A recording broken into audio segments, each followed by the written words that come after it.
Well, good day, everyone. This morning, I'm going to be wading down a local creek. I wouldn't have anticipated making a video of this, but weather and circumstances have prevented me from going down the river like I want to. And this past week, I got the itch to get out and do some hounding. So I just went to a local creek right here in town. Actually drains the city. And didn't expect much. Expected a lot of litter, which was there, and some concrete and bricks, and not a whole lot else. But once I made my way down to the river, first rock I picked up was a piece of petrified coral.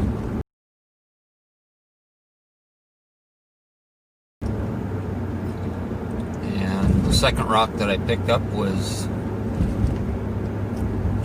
a piece of red jasper.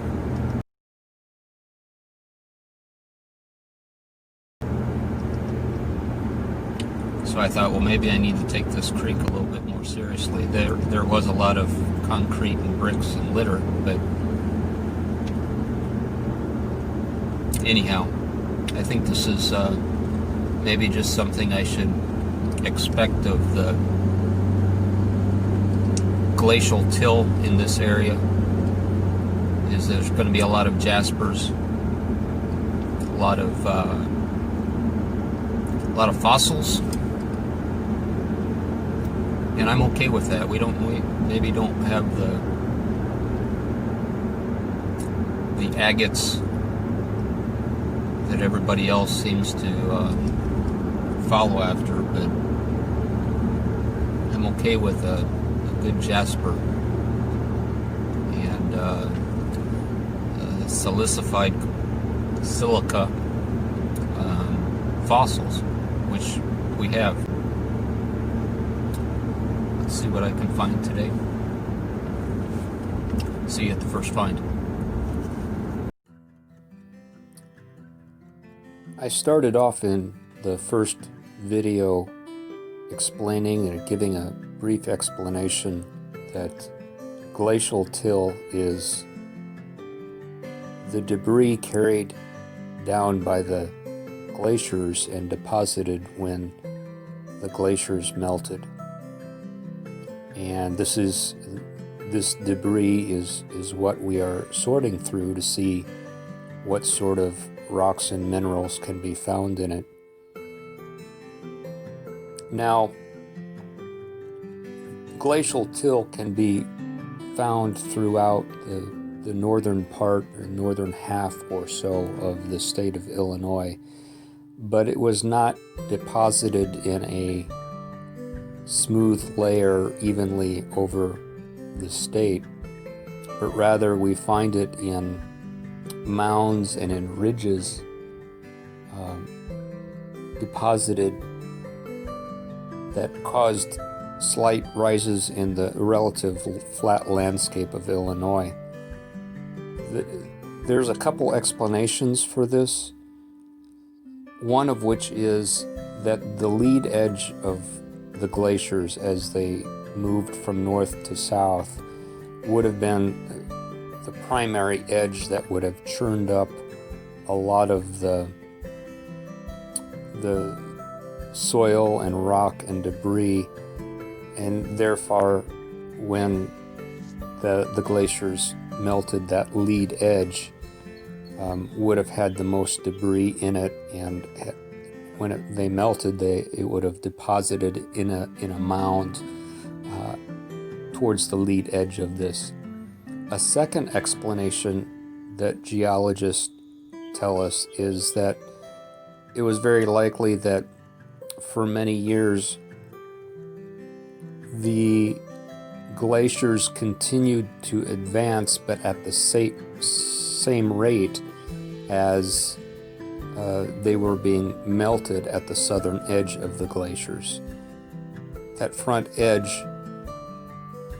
basically stayed in one place, even though the glaciers were advancing, they were melting. This would cause also a pileup of the debris towards that place where they actually were, it looked like they were staying in the same place.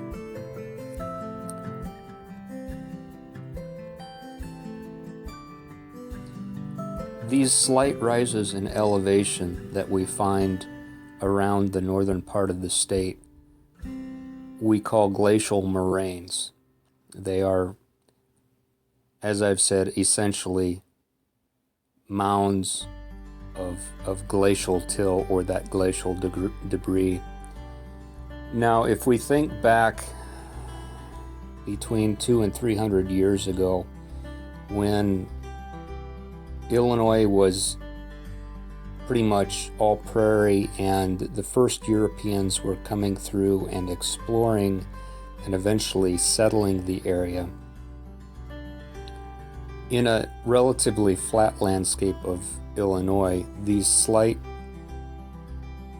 rises in elevation were some of the more hospitable places to settle and to develop towns in, because being the tallgrass prairie, a lot of the flat land was actually very wet, very swampy, especially in the springtime.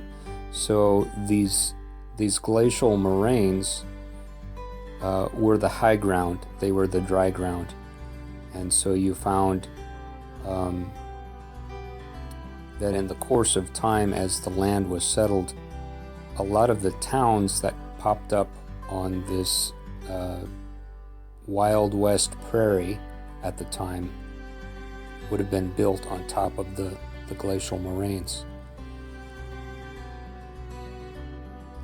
Now, evidently, the geologist came long after the towns were settled and the prairie was settled, and as they began to understand and to map the Illinois territory,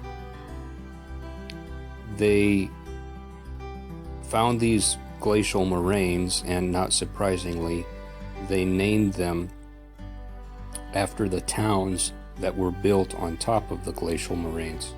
So we have, for example, the Monunk moraine, the Champaign moraine, the Gilman moraine, the Eureka moraine, and of course the Bloomington moraine. This is just a long-winded explanation why, in part, I'm taking the time to explore this creek in the town of Bloomington, because literally I am looking for rocks and minerals at their source, as opposed to going downstream 5 or 6 miles and or to a place where it's now flowing over the relatively flat prairie land, and the debris that has been washed from the moraine has now tumbled down the stream several miles. So while there were rocks here that were rounded and it looked like tumbled, it's very likely these were tumbled in the glacier as the glacier moved south, as opposed to in the stream. That being said, there was quite a few pieces actually, that had a more sharp or more jagged edge.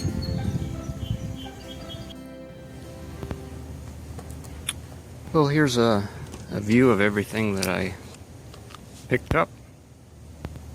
A lot of small pieces that just look to have, in my opinion, some interesting patterns or some some things about them that I thought it'd be interesting to pick up and maybe tumble, see how they turn out tumble. There's a few pieces that I'll probably slice. In the back, some granite and some jasper and chert and or flint, whatever you want to call it. Here's a piece that I was really really liked, because I think if I slice that, it has a nice flat surface to it. If I slice that, it's actually might be translucent if I get it thin enough. And that just looks kind of blue-gray on the camera. It's not. It's gray in person, but I'm sure that would be considered a chert and not one of the others. While I was out there walking, I got an idea for some of these other cherts, and thought I would bring home some of the nicer pieces, big pieces of it. This has some banding in it. I don't know how well you can see it, some slight banding. These two pieces I'll probably reserve for that potential project and see if it works. Piece of coal, which is nothing. Between my midweek trial run of this creek and the actual walk that you observed, I found 3 pieces of this stone, and I had picked up a piece of this, I believe, in video number 3, and ground away part of it, and that piece is in the tumbler right now. And so I found other pieces, and I don't know how hard the parent rock is. I suspect it's not as hard as jasper or a quartz like that, but I like all the little tiny fossils, and at the very least I'll tumble these small pieces, and I don't know what I'll do with this. But a lot of the stuff here is just tumbling material. There's a few pieces that I might slice just to see what it looks like. This piece over here has this nice crystal cavity, and these crystal pockets, or these quartz pockets, I don't know whether they're quartz or agate. On this side, it looks more like a seam than it does pockets. But it's what I would consider that yellow or that orange brown jasper. It may be considered a chert too. I'm not real sure. This gray piece up front here, I really like the pattern on that. That's I don't know, that may go to a tumbler as well. This piece is another one of the brown orange jaspers, but I noted that it had some bits of fossil in it as well, so I may slice that to see if there's more on the inside. This was just a really nice piece of banded chert or banded jasper,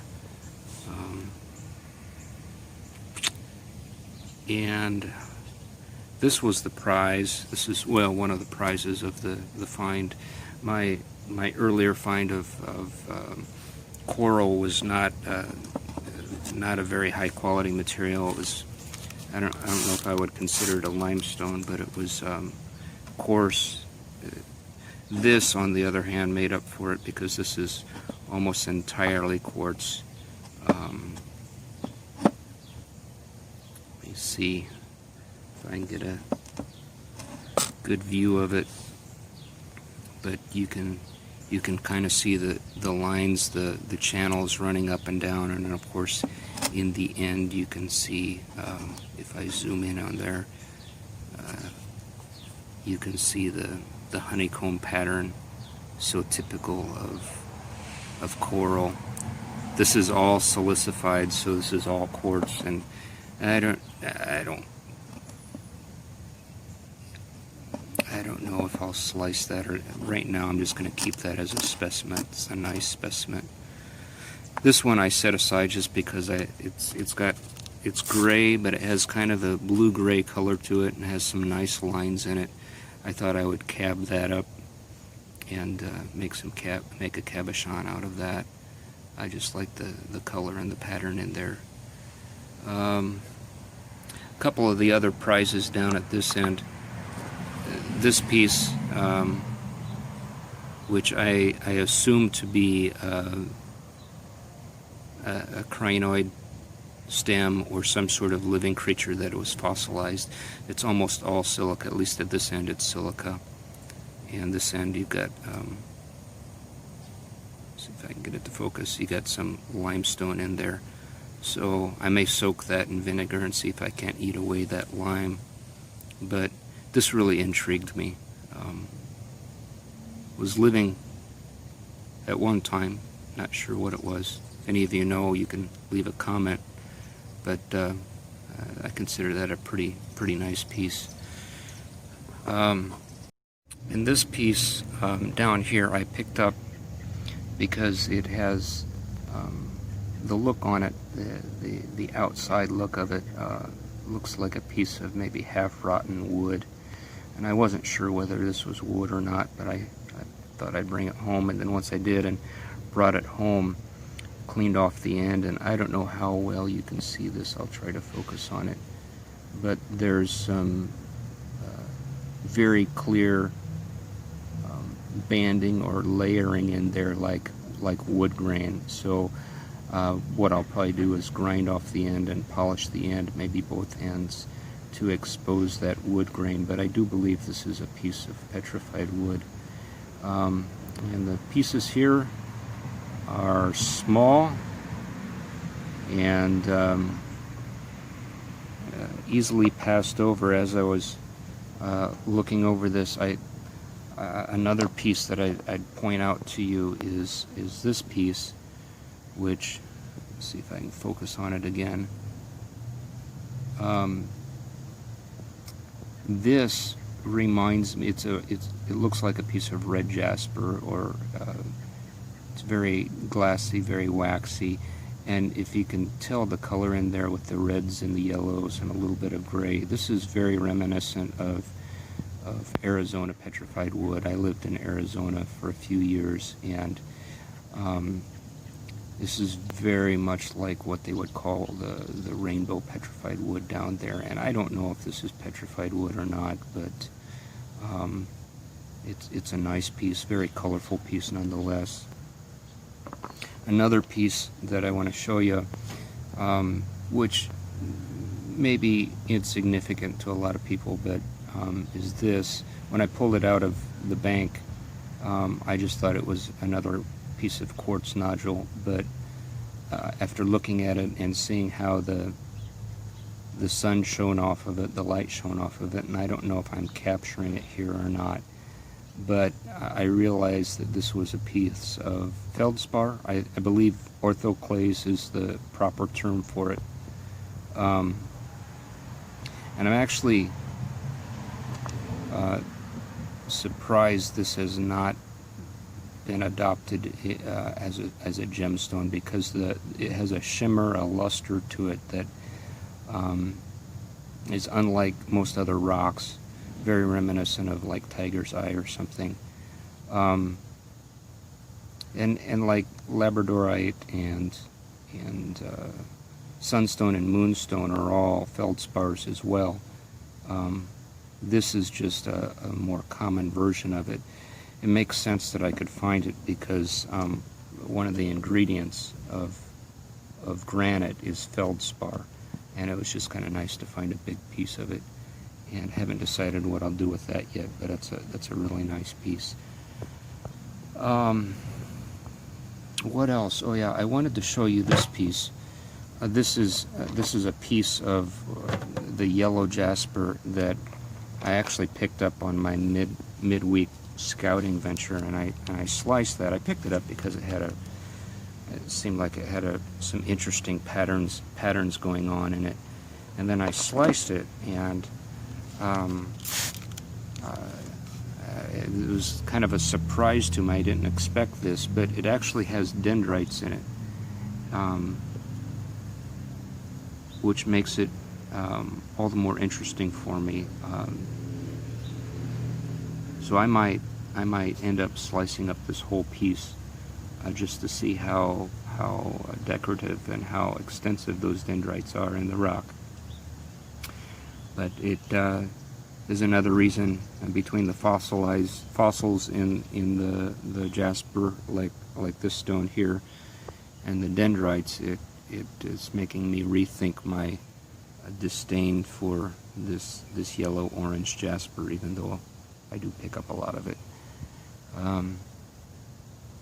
So I think that's it for this week. But I hope you enjoyed this video, my little journey and my talk. Please stay tuned. There will be more to follow, hopefully.